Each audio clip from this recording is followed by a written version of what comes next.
열왕기상 8장 26절에서 39절.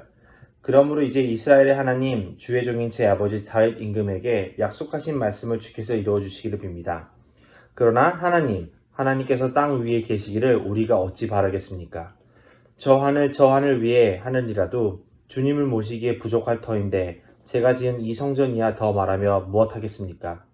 그러나 주 나의 하나님 주의 종이 드리는 기도와 간구를 들어보시며 오늘 주의 종이 주 앞에서 부르짖으면서 드리는 이 기도를 들어주십시오. 주께서 밤낮으로 눈을 뜨시고 이 성전을 살펴주십시오. 이곳은 주께서 내 이름이 거기에 있을 것이다 라고 말씀하신 곳입니다. 주의 종이 이곳을 바라보면서 기도할 때 이 종의 기도를 들어주십시오. 그리고 주의 종인 나의 주의 백성 이스라엘이 이곳을 바라보며 기도할 때 그 기도를 들어주십시오. 주께서 계시는 곳 하늘에서 들으시고 들으신 대로 용서해 주십시오. 사람이 이웃에게 죄를 짓고 맹세를 하게 되어 그가 이 성전 안에 있는 주의 제단 앞에 나와 맹세를 하거든 주께서는 하늘에서 들으시고 주의 종들을 심판하시되 악행을 저지른 사람은 죄가 있다고 판결하셔서 벌을 주시고 옳은 일을 한 사람은 죄가 없다고 판결하셔서 옳음을 밝혀주십시오. 주의 백성 이스라엘이 주께 죄를 지어 적에게 패배하였다가도 그들이 뉘우치고 주께로 돌아와서 주의 이름을 인정하고 이 성전에서 주께 빌며 간구하거든 주께서는 하늘에서 들으시고 주의 백성 이스라엘의 죄를 용서해 주십시오.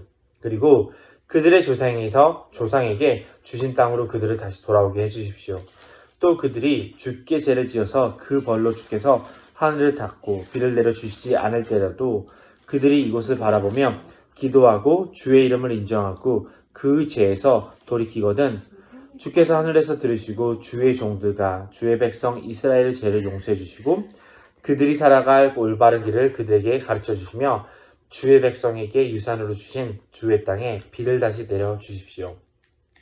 이 땅에서 기근이 들거나 역병이 돌거나 곡식이 시들거나 깐부기가 나거나 메뚜기 떼나 누리 떼가 곡식을 갉아먹거나 적들이 이 땅으로 쳐들어와서 성읍들 가운데 어느 하나를 에워싸거나 온갖 재앙이 내리거나 온갖 전염병이 번질 때 주의 백성 이스라엘 가운데 어느 한 사람이나 혹은 주의 백성 전체가 재앙에 닥쳤다는 것을 마음에 깨닫고 이 성전을 바라보며 두 팔을 별을 펴고 간절히 기도하거든 주께서 계시는 곳 하늘에서 들으시고 판단하셔서 그들을 용서해 주십시오. 주께서는 각 사람의 마음을 아시니 주께서 각 사람에게 그 행위대로 갚아주십시오. 주님만이 모든 사람의 마음을 아십니다. 누가복음 19장 45절 46절 말씀.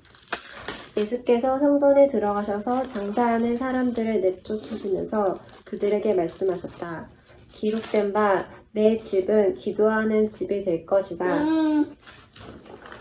하였습니다. 그런데 그대들은 그곳을 강도들의 소굴로 만들어버렸습니다. 누가복음 21장 5절에서 6절 말씀입니다.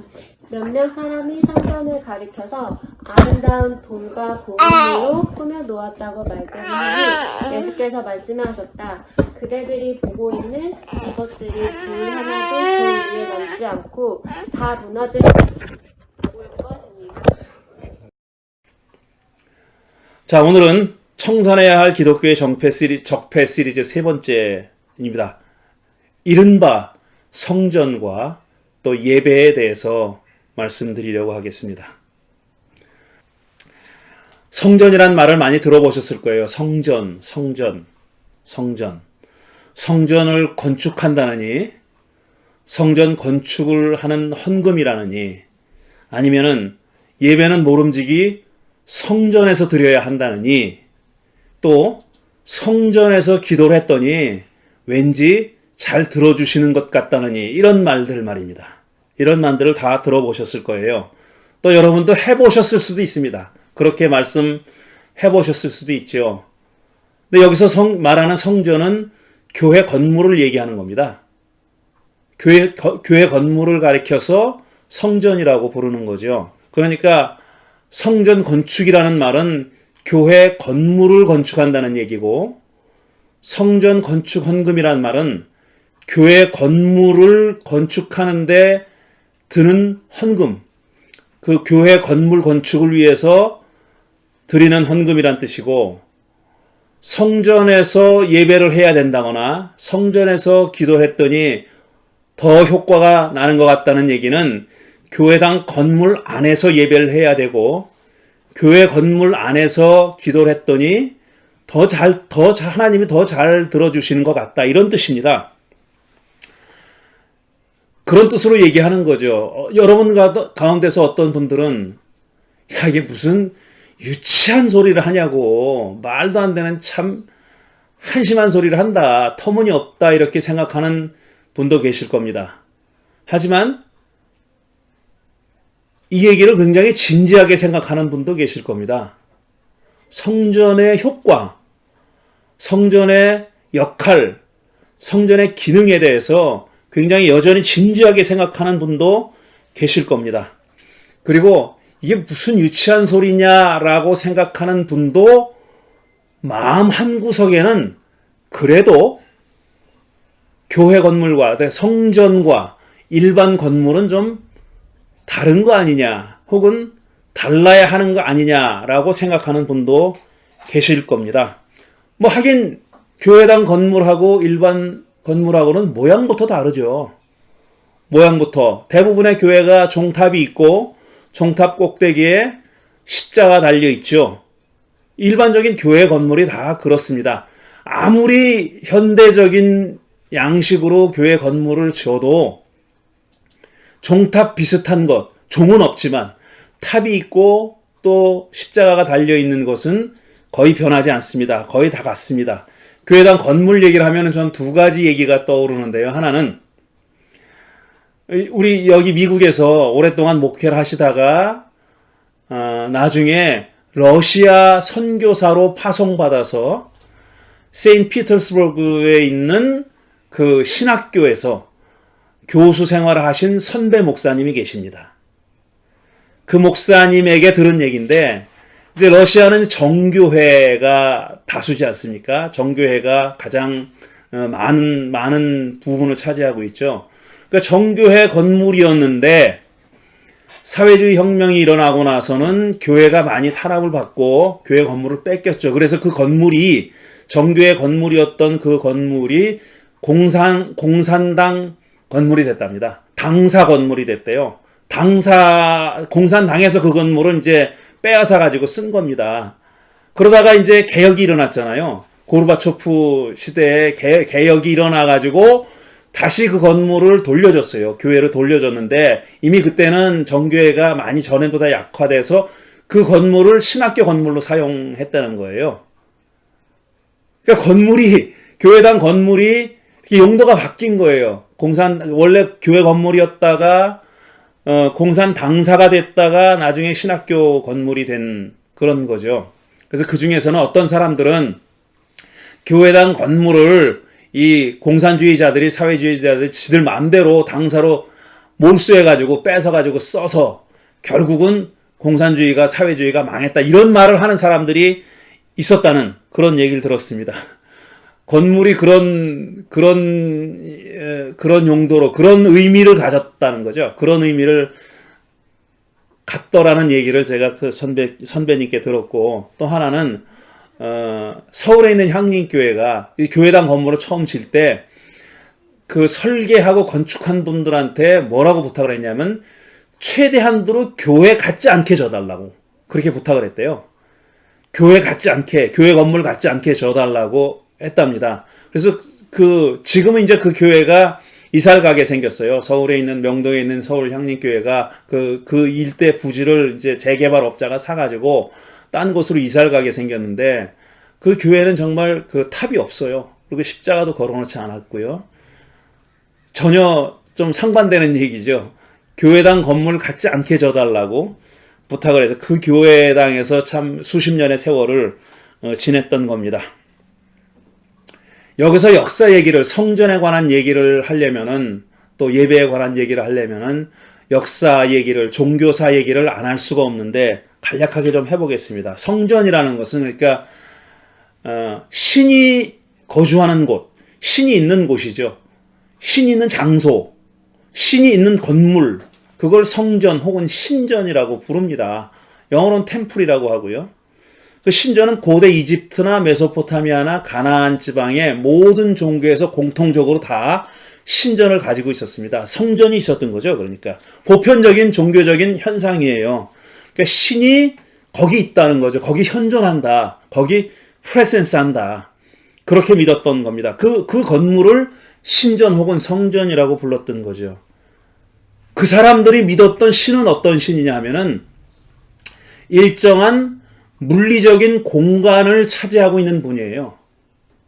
물리적인 공간에 거기 현존하는, 존재하는 그런 존재로, 그런 분으로 생각했죠. 그러니까 그분을 위해서 건물을 잘 지어드려야 되는 겁니다. 그리고 그 건물을 거룩하다고 생각했고, 그 거룩한 것을 더럽히지 않고 계속 그 거룩함을 유지해야 된다고 생각했어요. 그래서 성전을 계속해서 거룩하게 건축하는 방법에서부터 그렇게 건축된 신전을 거룩하게 유지하는 법에 대한 다양한 복잡한 규정들을 가지고 있었습니다. 근데 거기에서 그친 게 아니라 그 거룩한 공간에 신이 현존한다고 피부로 느끼기 위해서는 어떤 모양을 가진 신상이 필요했던 거예요. 그래서 신상을 만들었던 것이죠. 그리고 그 신상에 신이 실제로 존재한다고 믿었고, 신상에 존재한다고 믿었고, 또 한 걸음 더 나아가서는 그 신상이 바로 신이다라고 믿었던 그런 사람들이 고대인들입니다. 그래서 그 신상 앞에다가 제물을 바치고, 끼니마다 식사를 해다 바치고, 진수성찬을 해다 바치고, 또 닦아주고, 씻어주고, 그 다음에 그 신 앞에서 온갖 미사역으로 찬양을 하고, 이런 일들을 했던 겁니다. 그게 이제 마땅히 신에게 해야 할 인간들의 의무라고 생각했던 거죠. 그게 성전입니다. 그게 신전이에요. 그렇게 생각했던 겁니다. 여기서 또 제가 어렸을 때 교회 다녔을 때의 기억이 하나 떠오르는데, 여러분도 다 어렸을 때 옛날 70년대 이전에 교회 다녔던 분들은 다 비슷한 기억을 가지고 계실 거예요. 소위 성전이라고 부르는 예배당 안에 단이 있죠. 강단이 있죠. 보통은 2개의 단이 있습니다. 아랫단이 있고 윗단이 있어요. 윗단에는 이제 목사나 장로들이 올라가는 데고, 윗단에는 여자들이 못 올라갔습니다. 전도사님이나 권사님 이런 분들은 다 무슨 순서를 맡아도 아랫단에서 했어요. 윗단에 못 올라갔고요.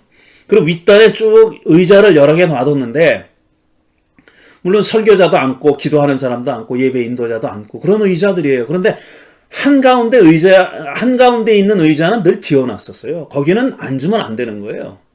그래서 제가 교회를 나간 지 얼마 안 된 사람들이, 제가 관찰했더니 그 의자에는 아무도 안 앉는 거예요. 그래서 물어봤더니 뭐라 그러냐면, 거기는 보이진 않지만 성령님이 앉아 계시는 곳이라는 거예요. 그래서 그 의자에는 앉지 않는 거라고 그렇게 얘기합니다. 그게 언제적 얘기냐면 1970년대 초 얘기입니다. 글쎄 한국의 모든 개신교회가 그랬는지는 잘 모르겠어요. 근데 아마 크게 다르지 않았을 겁니다.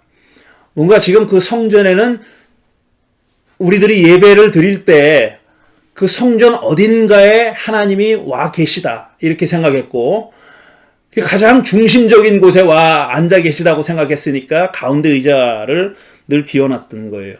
지금 생각해보면 참 어처구니가 없는 일이긴 하지만 그땐 그랬습니다. 그리고 참 그런 비슷한 생각을 아직도 유지하고 있는 사람들이, 갖고 계신 분들이 참 많죠. 그런데 이런 생각이 고대인들이 다 가지고 있던 어떤 신이 물리적인 공간을 차지하고 있는 그런 일종의 물질적인 존재고, 그를 위해서 성전을 지어 드려야 하고 신상을 만들어서 섬기고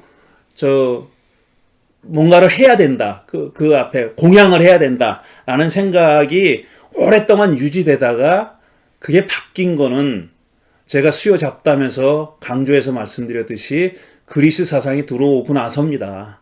그리스 사상이 소위 그 모나드라고 하는 단일자라는 생각을 가지고 들어온 다음에는 그 생각이 바뀌게 됐어요. 그 얘기를 제가 길게 할 수는 없고요. 어쨌든 이제 사람들은 그 이후에 어떤 영향을 받게 됐냐면은 그들의 영향을 받아서 어떻게 생각하게 됐냐면 하나님이 눈에 보이지 않는 어떤 영적인 존재라고 믿기 시작했어요. 전통적으로 자기들의 조상들이 믿어왔던 어떤 형상을 가지고 있고 물리적인 공간을 차지하고 있고 그러기 때문에 그분을 위해서 집을 지어드려야 되고 또 그 집 중에서도 그 가장 거룩한 곳에는 사람들이 접근하면 안 되고 그게 소위 지성소라는 곳이잖아요. 접근하면 안 되고 거긴 항상 어두움 속에 있어야 되고 뭐 이런 개념들 이런 생각들이 다 점점 없어지게 된 거예요. 하나님은 눈에 보이지 않는 영적인 존재고 뭐라고 측량할 수 없는 엄청나게 거대한 분이다. 큰 분이다.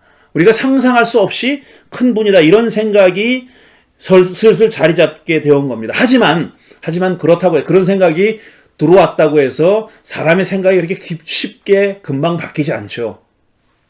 그래서 많은 사람들이 전통적인 그런 하나님에 대한 생각, 전통적인 성전에 대한 생각을 계속 유지하고 있었는데 예수님이 사셨던 시대에도 역시 대부분의 사람들은 대부분의 유대인들은 그런 생각을 가지고 있었던 겁니다. 성전의 소중함, 성전의 어떤 기능, 다른 데서는 다른 어떤 존재도 어떤 것도 할 수 없는 성전만의 어떤 특별함, 그 다음에 거긴 하나님이 어떤 모양으로든지 임재하고 있다. 거기에 현존하고 계시다라는 믿음을 계속 유지하고 있었던 겁니다. 물론 예수님은 좀 생각이 달랐어요. 그것도 많이 달랐어요. 물론 예수님이 그렇다고 해서 그리스 사상을 배웠다거나 이런 흔적은 우리가 찾아볼 수 없어요. 하지만 복음서가 전하고 있는 예수님의 성전에 대한 생각과 행동을 보면은 아무래도 어떻게 봐도 자기 동족 유대인들을 포함해가지고 고대 사람들이 가지고 있었던 성전과 하나님에 대한 생각이 예수님의 생각은 그것들과는 굉장히 달랐다는 것을 우리가 부정할 수 없습니다. 부정할 수 없어요. 오늘 읽은 누가복음 19장 말씀은 예수님이 성전에 들어가셔서 예루살렘에 입성하신 후에 바로 성전으로 가셔서 성전을 소위 정화한 이야기입니다. 마당에서 환전하는 사람들의 상을 뒤집어 엎고 재물을 파는 사람들을 쫓아냈다. 장사하는 사람들을 쫓아냈다. 그 얘기잖아요. 근데 그러면서 예수님이 하신 말씀이 뭐냐 하면은 기록된 바 내 집은 기도하는 집이 될 것이다 하였습니다. 내 집은 기도하는 집이 될 것이다 하였습니다. 이거는 예언자를 통해서 하나님이 하신 말씀이에요. 그런데 그대들은 그것을 강도들의 소굴로 만들어 버렸습니다. 이게 예수님이 하신 말씀이에요. 내 집은, 그러니까 성전은, 하나님의 성전은 기도하는 집이 될 것이다 라고 말씀하셨대요. 하나님이 예언자를 통해서 기도하는 집이 될 것이다. 그런데 그대들은 지금 이 성전을 강도들의 소굴로 만들었다라고 비판하고 욕하신 겁니다. 욕하신 거예요. 엄청나게 준엄한 꾸중을 하시는 거죠. 근데 예수님은 성전을 기도하는 집이라고 하셨어요. 그런데 생각해 보십시오. 성전은 본래 제사를 드리는 집입니다. 하나님께 제물을 바치는 집이에요. 고대 이스라엘의 예배 행위에서 기도하는 순서가 물론 있었어요. 하지만 그게 메인 순서는 아닙니다. 주요한 순서는 아니고 그들의 예배에서 가장 중요한 순서는 뭐냐면 제물을 바치는 순서입니다. 제물을 죽여서 제단에서 제물을 죽여서 그거를 다양한 방법으로 하나님께 바치는 순서. 그게 고대 이스라엘 사람들의 예배의 메인 파트예요. 물론 기도도 있었지만 그런데 예수님은 제물을 바치는 제사에 대해서는 한마디도 말씀 안 하시고 예언자들의 말을 인용하면서 내 집은 기도하는 집이라고 하나님이 말씀하셨다. 그런데 그대들은 강도들의 소굴로 만들었다. 예수님의 기도하는 집이라는, 성전은 곧 기도하는 집이라는 생각이 어디서 나왔을까? 제가 길지만 열왕기상 8장의 말씀을 인용한 이유가 거기 있습니다. 열왕기상 8장은 솔로몬이 첫 성전을 지어서 하나님께 바치고 나서 기도를 한 봉헌 기도입니다. 하나님께 성전을 바치면서 드리는 봉헌 기도입니다. 제가 길게 읽었지만 우리가 길게 그 대목을 읽었지만 기억해 보십시오. 거기 제물을 바친다는 얘기는 거의 없습니다. 그 긴 기도에 여기서 제물을 바칠 테니까 잘 받아주십시오. 이런 얘기가 없어요. 솔로몬은 그 봉헌 기도에서 뭘 얘기하냐면 여기서 우리가 기도를 바칠 테니까 하나님이 그 기도를 들어주십시오라고 얘기합니다. 성전을 기도를 바치는 곳이라고 얘기했어요. 또 심지어는 사람들이 성전에 오질 못해서 성전을 바라보며 기도를 바칠 때 그 기도를 들어달라 그래요. 근데 사실 학자들의 얘기는 뭐냐면은 성전을 바라본다고 얘기했을 때 그거는 성전 멀거나 가까운 곳에서, 그러니까 가나안 이스라엘 땅 어디선가 성전을 올 형편이 못 돼서 할 수 없이 성전 쪽을 바라보면서 기도한다는 얘기가 아니라 이스라엘 사람들이 저 멀리 바벨론의 포로로 잡혀가서 성전은 이미 없어졌고 바벨론의 포로로 잡혀가서 성전을 바라보면서 기도할 때 그 기도를 들어달라는 얘기예요. 그런 뜻이라는 겁니다.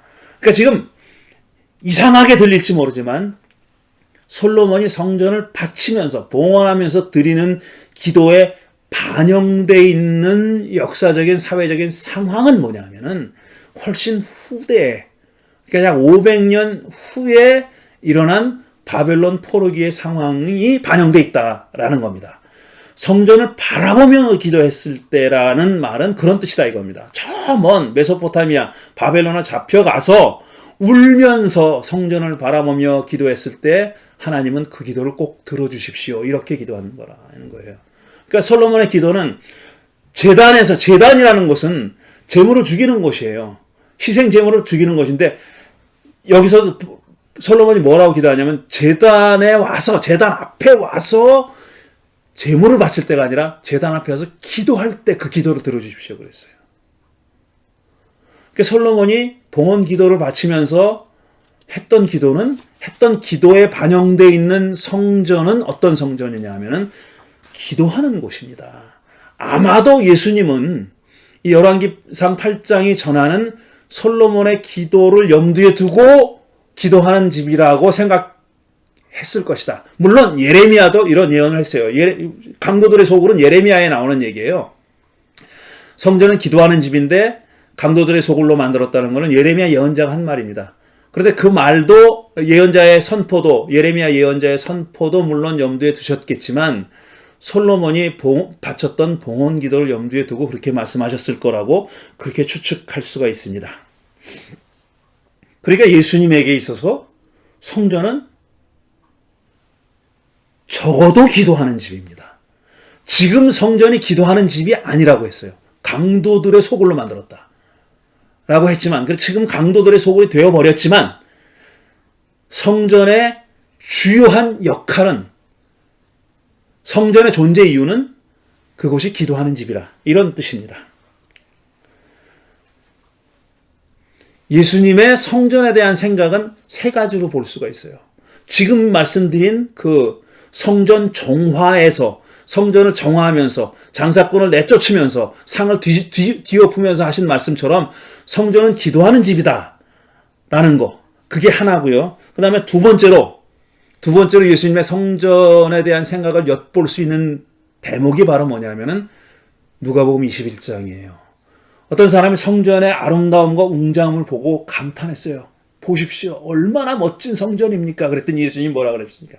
정말 찬물을 끼얹듯이 당신 눈에는 저게 멋있어 보입니까? 돌 하나 위에 남아있지 않도록 다 파괴될 겁니다. 그렇게 얘기했어요. 돌 하나도 돌 위에 남아있지 않도록 다 무너져 내릴 거라, 다 파괴될 거라, 이렇게 얘기했어요. 그러니까 예수님의 성전에 대한 두 번째 생각은 뭐냐면은 파괴된 성전. 그러니까 더 이상 기능하지 않는 성전. 성전으로서의 기능이 중단된 상황. 그걸 염두에 두고 계시는 거예요. 첫 번째로는 기도하는 집이었는데 거기서 한 걸음 더 나아간 거죠. 이제 성전은 무용론을 얘기하는 겁니다. 성전은 의미가 없어진 게 아니라 존재가 없어졌어요. 이제 존재가 없어졌어요. 당연히 의미도 없어졌고 기능도 없어진 거죠. 성전에 대한 두 번째 예수님의 말씀이 의미하고 있는 바는 그겁니다. 성전이 사라진, 파괴되고 난 다음에 아무것도 없는 상태. 그러면은 이런 상태에서 우리는 어떻게 예배할 것인가? 그 다음에 그렇게 물리적인 공간으로서의 성전이 없어졌으면 정말 우리는 성전이 없는 건가? 아니면 예배는 어떻게 하는 건가라고 하는 데 관해서 예수님의 생각을 잘 보여주는 귀절이 바로 요한복음 4장에 있는 사마리아 여인과 우물가에서 만난 사마리아 여인과의 대화에 나오는 얘기입니다. 한참 대화를 나누다가 여인이 묻습니다. 당신들은, 예수님이 유대인이니까 유대인 당신들은 예루살렘에서 예배를 드려야 한다고 하는데, 예루살렘 성전에서 제사를 드려야 한다고 하는데, 우리 사마리아 사람들은 여기 그리심산에 있는 사마리아 사람들만을 위한 성전이 있어요. 자기들이 지은 또 다른 성전이 있어요. 예루살렘에 안 갑니다. 그 사람들은 뭐 받아주지도 않을 뿐더러 가지도 않아요. 그리심산에 자기들끼리 지어놓은 성전, 거기서 제사를 드렸어요. 그러니까 어디가 맞냐고 물어봤습니다. 예루살렘 성전에 제사 드리는 게 맞습니까? 아니면 여기 우리들이 제사 드리는 그리심산의 성전에서 제사 드리는 게 맞습니까? 라고 물어본 겁니다. 그때 예수님이 뭐라고 말씀하셨냐면 여기도 저기도 아니다. 예루살렘 성전도 아니고 그리심 성전도 아니다. 하나님께 진정으로 예배 드릴 때가 온다. 영과 진리로 예배 드릴 때가 옵니다. 그때가 바로 지금입니다. 라고 말씀하시면서 하나님은 영이십니다. 그래요. 하나님은 영이시니 영적으로 예배 드리는 사람들의 예배를 받습니다. 이렇게 말씀하십니다. 이 말씀이 가지고 있는 뜻을 우리가 정말 진지하게 생각해야 됩니다. 진지하게. 하나님은 영이라고 그랬어요. 그건 지금 성전이라는 곳이 필요 없다는 거예요. 예수님은 예루살렘이든 그리심산이든 성전에서 예배 드린다는 개념 자체를 부정하신 겁니다. 하나님은 그런 분이 아니라는 거예요. 성전이라고 하는 물리적인 공간을 차지하고 계시는 분이 아니라고 얘기하신 거예요. 하나님은 영이시다라는 말은 그런 뜻이에요. 그러니까 하나님이 물리적인 공간을 차지하고 계시는 분이 아니고 어딘가에 어떤 이 땅의 어떤 곳에 머무르는 그런 분이라면은 그분을 위해서 뭘 지어드리고 해야 되겠죠. 하지만 그런 분이 아니라는 겁니다. 하나님은 그런 분이 아니니까 성전이라는 것은 의미가 없고 필요가 없다는 거예요. 따라서 예배 드리는 사람들도 여기서 예배를 드려야 하느니 저기서 드리는 게 맞느니 이런 논쟁을 할 이유가 없다는 겁니다. 하나님이 어떤 분이냐에 따라서, 하나님을 어떤 분으로 인식하느냐에 따라서 예배 드리는 방식이 당연히 달라져야 된다는 거예요. 하나님이 어떤 공간을 차지하고 있는 그런 분이라는 생각을 가지고 있었을 때 하나님을 예배하는 방식과 예배했던 방식과, 그 다음에 하나님이 그런 분이 아니라 전적으로 영적인 분이라고 그렇게 믿게 됐을 때 하나님을 예배하는 방식은 절대로 같을 수가 없다는 겁니다. 이제는 예배를 어디서 드리느냐가 문제가 아니라 어떻게 드리느냐가 문제입니다. 뭘 바치느냐가 아니라 뭘 가지고 예배를 하느냐가 문제라는 거예요. 영과 진리로 예배하는 겁니다. 하나님은 영이시니 이제 여러분들이 하나님을 예배한다고 하면은 그거는 당신들이 영과 진리로 예배하는 겁니다. 그게 맞습니다라고 얘기하신 거예요. 자, 영과 진리로 예배하는 것이 어떻게 하는 거냐라는 것에 대해서는 무수히 더 이상 얘기를 안 하고 계시기 때문에 거기서 얘기가 딱 끝나기 때문에 거기에 대해서 수많은 사람들이 다르게 해석해왔고 여러분도 그렇게 해석할 수 있습니다. 단 분명한 것은 뭐냐면은 장소는 아닌 거예요. 장소는 아닌 거예요. 적어도 영과 진리로 예배하는 게 뭔지는 몰라도 적어도 성전이라고 우리가 부르는 어떤 특정한 장소에 가서 예배 드려야 한다라는 생각만큼은 버려야 되는 겁니다. 다른 건 몰라도 그거는 아닌 거예요. 그것만은 아닌 거예요. 다른 건 어떻게 생각할 수 있어요? 각자 다르게 생각할 수 있어요. 하지만 분명히 예수님이 여기서 말씀하신 것은 장소는 아니다. 그 얘기를 하신 겁니다. 그런데 그 당시만 해도 이런 생각을 가지고 있었던 분이 예수님만은 아니었었어요, 분명히. 그렇지만 그 당시에 유대교의 지도자들은 오랫동안 전통적으로 가지고 내려왔던 자기들의 종교 전통, 성전, 그걸 버리지 않았습니다. 왜 그러냐 하면 다른 이유가 있어요. 다른 이유가. 하나님에 대한 생각이 전적으로 하나님이 그 안에 머물러 있다. 성전 안에 머물러 있다. 그렇게 그 자기들의 조상들이 생각했던 것처럼 그렇게 생각하지는 않았을 거예요. 왜냐하면 그들도 새로운 사상의 세례를 받은 사람들입니다. 그리스에서도 왔고 페르시아에서 왔고 다양한 사상의 전시장 같은 시장터 같은 그런 곳에 살던 사람들이에요. 그런 사람들이니까 사두개인도 제사장들도 마찬가지입니다. 그런 그 새로운 사상의 영향을 안 받을 수가 없었지만 다 받았으면 분명하지만 그들은 고집 피운 겁니다. 전통에 딱 붙어가지고 그걸 버리지 않은 거예요. 왜 그랬을까? 전통적인 사상이 너무나 소중해서 그것만은 아니었을 거예요. 왜 그러냐 하면은 왜 그들이 지켰느냐, 그거를 그렇게 신주단지 모시듯이 지켰느냐 하면은 예수님이 하신 말씀에 딱 드러나요. 당신들은 하나님의 집을 강도들의 소굴로 만들었다 그랬어요. 성전이라는 것은, 성전이라고 하는 장소는, 그리고 성전이라고 하는 장소를 중심으로 해서 형성된 하나의 구조는, 스트럭처는, 사회 제도는 그 성전이 있어야만 하는 사람들의 이익을 위해서 존재했습니다. 말을 이렇게 어렵게 할 필요가 없어요. 거기서 이익을 취했던 제사장들과 사두개파 사람들은 성전이 있어야 됐던 거예요.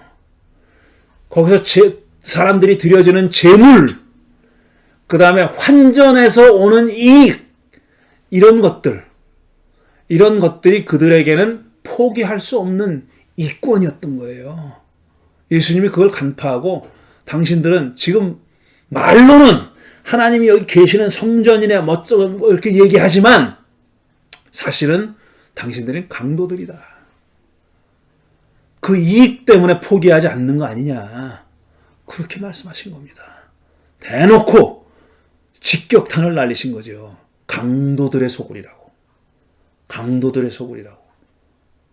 이 성전은, 예루살렘 성전은 강도들의 소굴이 되어버렸다고 그렇게 직격탄을 날리신 겁니다. 자, 우리 고국에 코비드 사태가 시작되고 나서 3번의 위기가 있었습니다.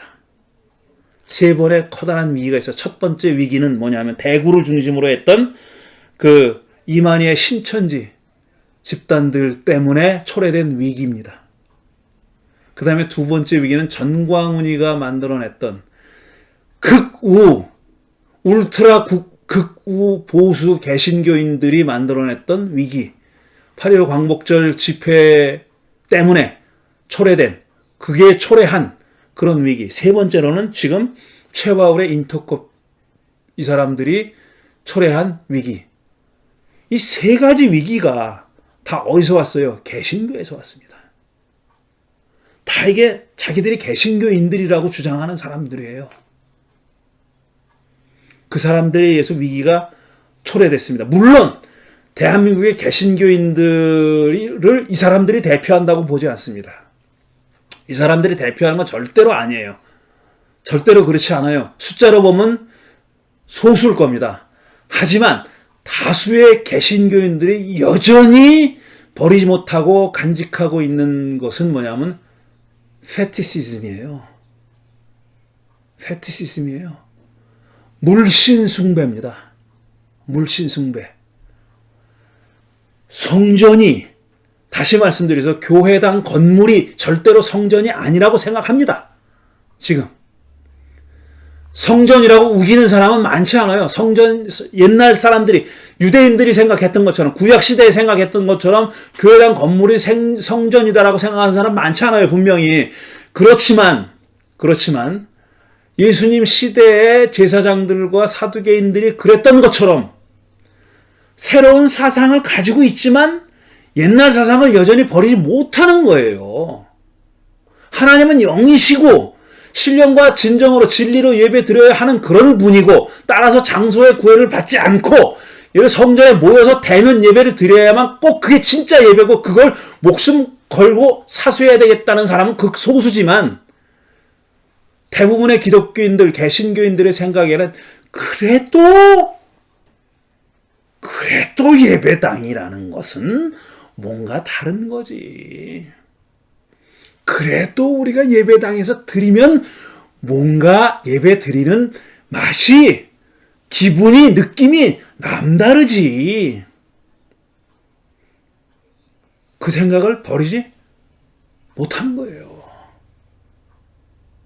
물신 숭배, 페티시즘이라는 게 뭐냐면은 종교학의 용어로서 페티시즘 이런 겁니다. 어떤 물건에 초자연적인 힘이 깃들여 있다고 믿는 그런 잘못된 믿음. 그게 바로 물신 숭배, 페티시즘입니다. 어떤 물건이 초자연적인 힘을 가지고 있다고 생각하는 거예요. 근데 기독교인들이, 지금 개신교인들이 여전히 버리지 못하고 있는 적폐로서의 페티시즘은 뭐냐면은, 성전이라고 하는, 교회당 건물이라고 하는 그 거대한 물건에 초자연적인 힘이, 신적인 힘이 깃들여 있다고 믿는 겁니다. 그 믿음을 버리지 못하는 거예요. 이게 지금 개신교인들이 가지고 있는 심각한 적폐 중에 하나다. 왜 한국에서 입시 때가 되면은 항상 신문에 나는 얘기가 있잖아요. 무슨 불상 앞에 절하는 학부모들, 묵주를 들거나 아니면 십자가 앞에서 기도하는 개신교인들, 카톨릭 교인들.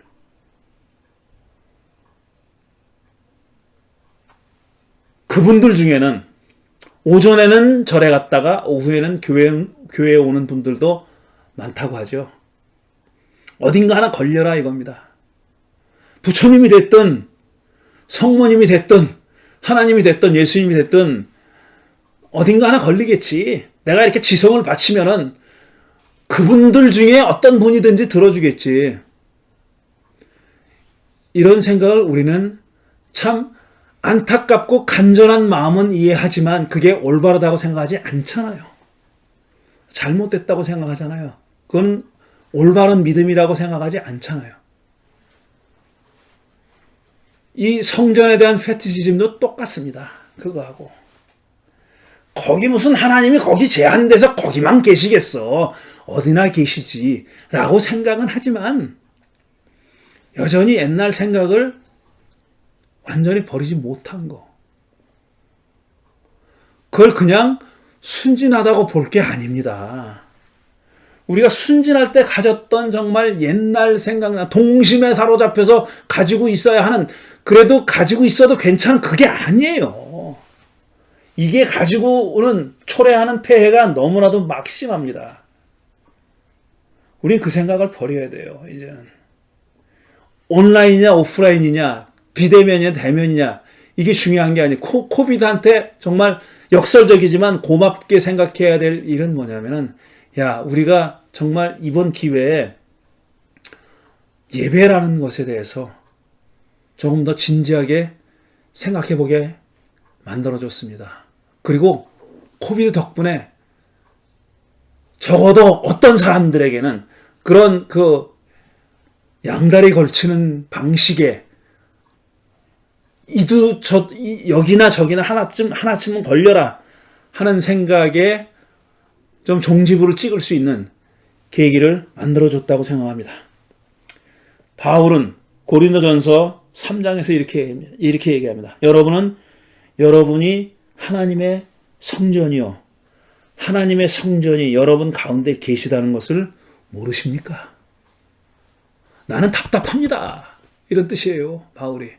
여러분이 하나님의 성전이고 하나님의 성령이 여러분 가운데 계시다는 것을 아직도 깨닫지 못하십니까? 고린도서 6장에서는 이렇게 얘기했습니다. 하나님의 성전이 어떻게 우상과 함께 어울리겠습니까?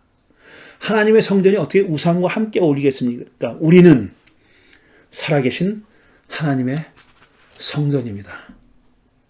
저는 이렇게 말하는 것도 이제 시대가 끝났다고 생각해요. 성전이라는 개념 자체를 없애야 합니다. 우리는 그냥 하나님이 계시는 곳이에요. 우리 가운데 하나님이 계시는 곳이고 하나님은 어디나 계시는 분이고 단지 중요한 것은 우리가 어떻게 영과 진리로 그분을 예배할 것인가 하는 그겁니다. 성전이라고 하는 페티시즘 버리자. 그게 오늘 제가 말씀드리고 싶은 그런 얘기였습니다. 잠시 묵상 기도하는 시간 갖겠습니다.